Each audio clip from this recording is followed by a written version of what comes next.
We have sad news to report out of the film industry tonight. Actress Hayden Panettiere has died at the age of 36, her father confirming her passing just a short time ago. Panettiere was known for her roles in the hit shows Heroes and Nashville. Hayden Panettiere passed away on August 16, 2026, 4 days before what would have been her 37th birthday, and the news moved through entertainment media within hours. Her representative confirmed the death to reporters that Sunday evening, and her father, Skip Panettiere, released a short statement describing her as an incredible light and a force of nature who brought immeasurable love and joy to everyone who knew her, both personally and through the millions who watched her on screen. He asked the public for privacy while the family absorbed what he called an unimaginable loss. That request has been repeated in nearly every outlet that has covered her passing since, but behind the short public statement sits a far more complicated picture. An estate reportedly worth somewhere between $6 and $15 million, a young daughter being raised an ocean away in Europe, and a family that had already buried one child years earlier. What actually happened remains under investigation. According to the Greenville County Coroner's Office in South Carolina, first responders were called to an apartment complex on Sunday afternoon after a 911 call reported a woman in cardiac arrest. Panettiere was found unresponsive, and despite advanced life support measures performed at the scene, she was pronounced dead early that afternoon. Investigators later noted that an autopsy was completed the following day and that no signs of trauma were found that would explain the death, though a final cause has not been released as toxicology results are still pending. A police report later surfaced showing that her on-again, off-again boyfriend, actor Brian Hickison, along with his brother, was present at the apartment and made the emergency call. Officers who responded said Panettiere did not appear to have any obvious physical reason to be unresponsive when they arrived, a detail that has only deepened the uncertainty surrounding her final hours. She and Hickison had reportedly traveled from Los Angeles to South Carolina together just the day before. The timing struck many people as particularly cruel. Panettiere had spent the spring doing something close to a full press tour, appearing on podcasts and talk shows to promote her memoir, and speaking with more openness than she had in years about the parts of her life she had kept private for so long. Friends and former colleagues described her as sounding grounded, self-aware, even hopeful. That she died so suddenly just weeks after seeming to have found her footing is part of why the news spread so quickly across outlets that do not usually move at the same pace for the same celebrity. Tributes arrived almost as fast as the confirmation itself. Viola Davis, who acted alongside her in the 2016 film Custody, wrote that she wished the world had gotten more time with her and compared her to a phoenix rising from the ashes, adding that Panettiere's hardest chapters had ultimately become her testimony to others. Co-stars from 3 very different points in her career, Bring It On, Heroes, and Nashville, posted their own messages that same night, several describing a warmth off camera that rarely came through in interviews. More than one former crew member from Nashville specifically recalled how she made a point of remembering the names and family details of everyone on set, down to camera operators and background performers, a small habit that resurfaced again and again in tribute posts once word of her death spread. To understand why her passing hit so many corners of pop culture at once, it helps to look back at how early her career actually began. Hayden Leslie Panettiere was born on August 21, 1989, in Palisades, New York, to Leslie Fogel, a former soap opera actress who went on to manage her daughter's early bookings, and Alan Skip Panettiere, a fire captain. She was cast in her first commercial before she was even a year old, and by the time she turned 4 she had a recurring role on the ABC soap opera One Life to Live. 2 years after that she moved to Guiding Light, where a storyline involving her character's battle with leukemia earned the young actress recognition from the Leukemia and Lymphoma Society. A piece of her early history that rarely makes it into modern write-ups about her, but that shaped how some of her earliest fans first connected with her. Her film work followed quickly. She voiced Princess Dot in Pixar's A Bug's Life, appeared opposite Denzel Washington in Remember the Titans, and spent much of her early teenage years moving between family-friendly films, including Ice Princess and Raising Helen. None of that fully prepared audiences for 2006, when she was cast as a 15-year-old cheerleader with the ability to heal from almost any injury, a role that turned her into a household name virtually overnight. Claire Bennett on NBC's Heroes kept her in prime time for 4 seasons, and the character became so central to the marketing of the show that Panettiere's face reportedly appeared on more merchandise than any other member of the cast, including the actors who played the show's official leads. When Heroes wrapped in 2010, she moved almost immediately into the role that would define the next chapter of her career, Juliet Barnes, a driven and occasionally ruthless country star on ABC's musical drama Nashville. The part earned her 2 Golden Globe nominations across a run that lasted 6 seasons and made her one of the most recognizable faces associated with the show's fictional version of Music City. Fans speculated for years that Juliet Barnes was loosely modeled on a real country artist, a comparison Panettiere pushed back on more than once, insisting the character wasn't built around any single performer despite the constant online guessing. Her filmography kept expanding well beyond music dramas. She played Kirby Reed in Scream 4 and later reprised the role in Scream 6, lent her voice to Kyrie across the Kingdom Hearts video game franchise, a role that introduced her to a younger generation of fans who had likely never watched an episode of Heroes, and voiced Kate in the animated film Alpha and Omega. Her final credited role came earlier this year in the direct-to-video thriller Sleepwalker, closing out a career that stretched more than 3 decades and touched nearly every format the entertainment industry offers, from daytime soap operas to network prestige drama to horror franchises to children's animation. Her formal schooling ended relatively early, with private tutors taking over starting in 9th grade after she left South Orangetown Middle School, a common path for young performers, but one that meant skipping many of the milestones her peers experienced.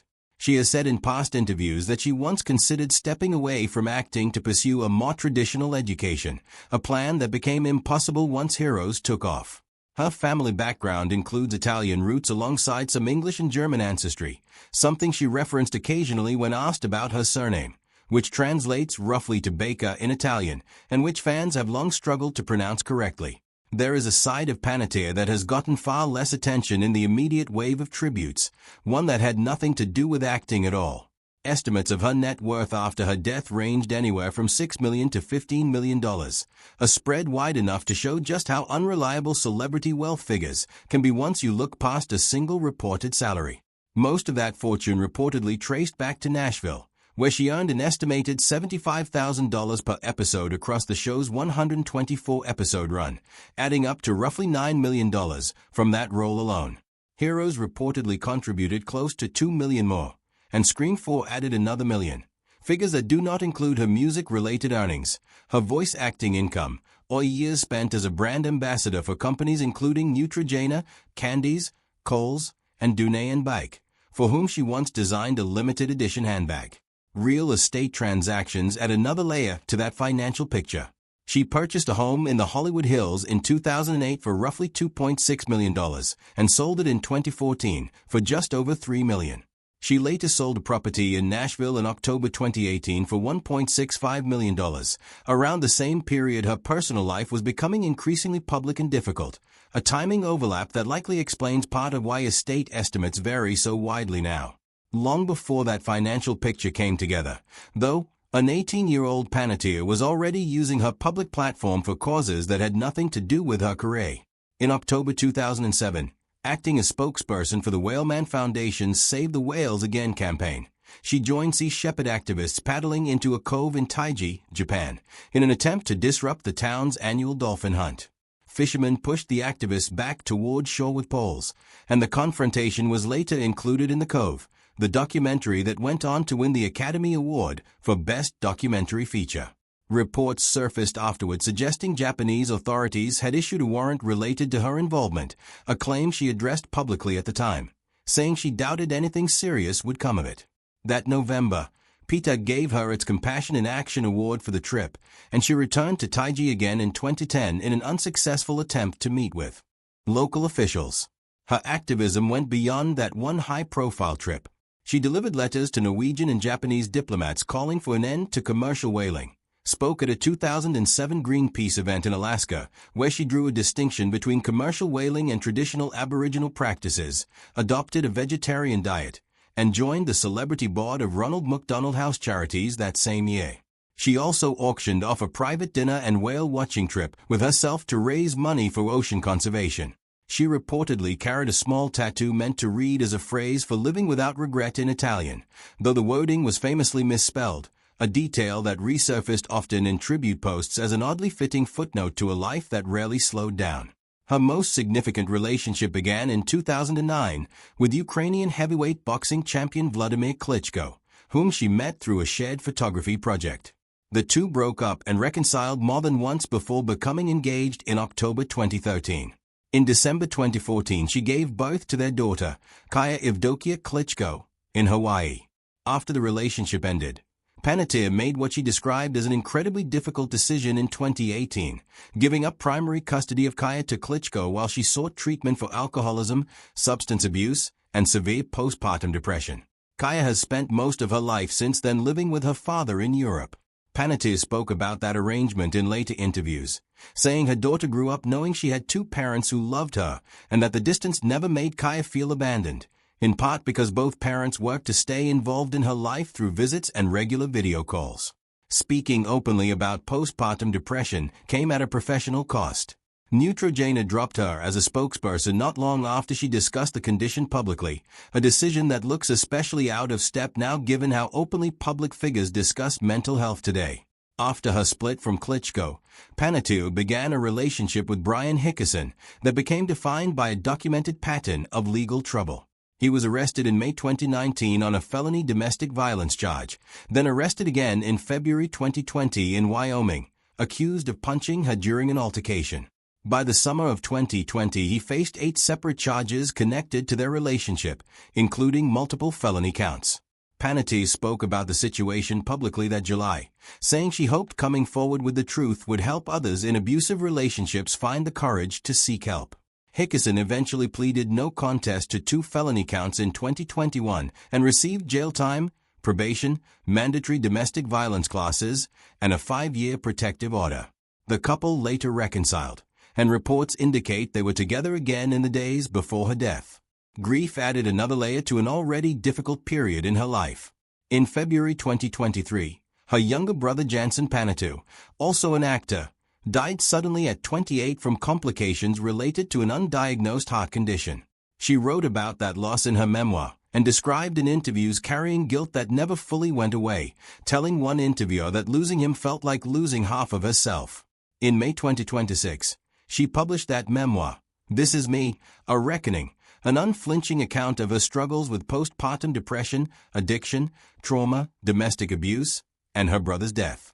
Fans lined up outside a bookstore signing that month, many drawn less by nostalgia for her television work, and more by a need to hear someone with a public profile describe struggles they recognized in their own lives. What she leaves behind resists being reduced to a single number.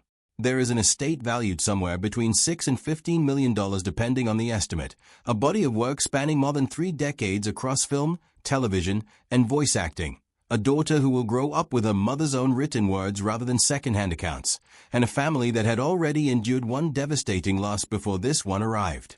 She is survived by her daughter Kaya, her mother Leslie Fogel, and her father Skip Panettiere, the same family that buried her younger brother just 3 years earlier and is now, once again, asking the public for the one thing fame rarely allows: space to grieve privately. Whatever investigators in South Carolina ultimately determine, the parts of her legacy that have nothing to do with money already feel permanent, recorded in her own words, in a memoir that will likely keep being read long after this week's headlines move on to something else. Like, subscribe, and follow for more.